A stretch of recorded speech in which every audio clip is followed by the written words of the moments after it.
संत कसे आहात? आईप्रमाणे आहेत. आई काय आईचीच का उपमा दिली?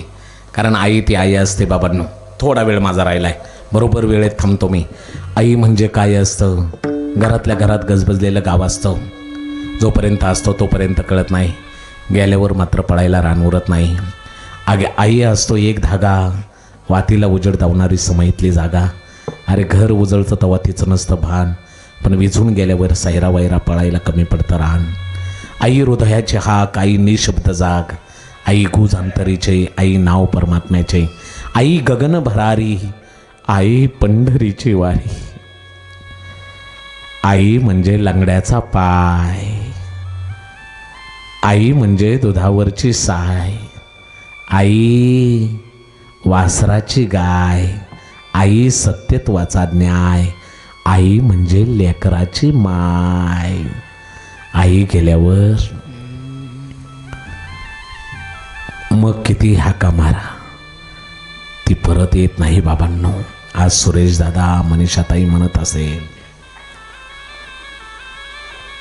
एकदाच ये ग आई तुझ्या बाळासाठी,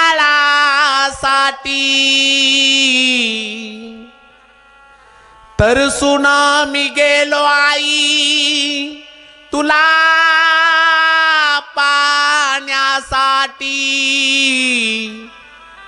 एकदाच ये ग आई, एकदाच ये ग आई, ये नाही ये ना माझे आई, ये ना माझे आई. आई गेल्यानंतर पुन्हा जगात तेवढं प्रेम करणारं कोणी भेटत नाही.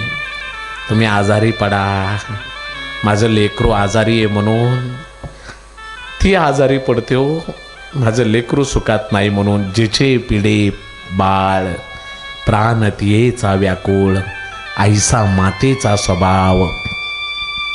माय ती माय असते. महिला मंडळ, तुमचं लग्न होतं, तुम्ही सासरे जाता, कोणती माय म्हणते का हो? तिकडून चांगल्या साबणी आण, चांगल्या वस्तू मला दे लपून लपून, कोणतीच माय म्हणत नाही. सासरल्या गेलेल्या मुलीसाठी आई एकच म्हणते, ए लेकी उभ्या उभ्या येऊन जा आणि फक्त तुझ्या तोंडातून एकच शब्द येऊ दे, मी सुखी आहे, मला तुझं काय नको ग, फक्त एवढं शब्द तुझे ऐकायच्यात.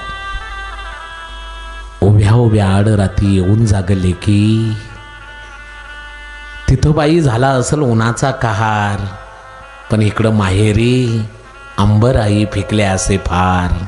रसाळीचे 4 आंबे खाऊन जागले की उभ्या उभ्या आड राती येऊन जागले की. सासूच्या बोलण्याने कान पेटला असल, रोज रोज चटणी भाकर जीव वेटला असल, तुपासंग पुरणपोळी खाऊन जागले की उभ्या उभ्या आड राती येऊन जागले की, उभ्या उभ्या आड राती येऊन जागले की. रात्रंदिवस कामधंदा तुला विसावावी नसल, लंबे लंबे केस तुझे, लांब लांब केस तुझे, गुंता झाला असल, माईच्या हाताने एकदा नावून जागले की उभ्या उभ्या आड राती येऊन जागले की. तुला वाटलं आईने कशाला बोलवलं, पण ऐक, तू आल्यानंतर आनंदाने हसू, आनंदाने रडू, सुखदुःख सांगून या सारी रात्र काढू.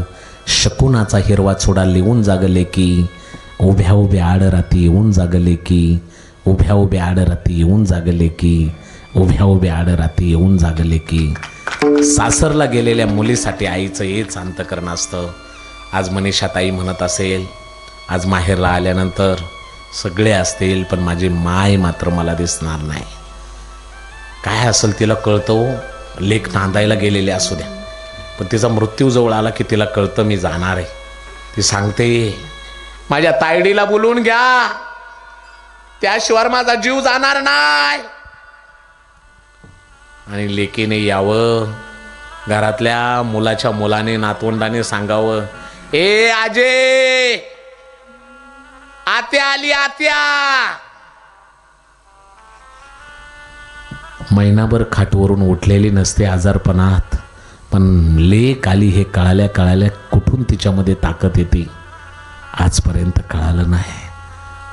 उठते, दरवाजापर्यंत जाते आणि आपल्या लेकीच्या गालावरून हात फिरवते. ती माय असते, ती आई असते. ती एकदा गेल्यावर पुन्हा मायेचा हात कोणी तेवढं फिरवत नाही, कोणी फिरवत नाही.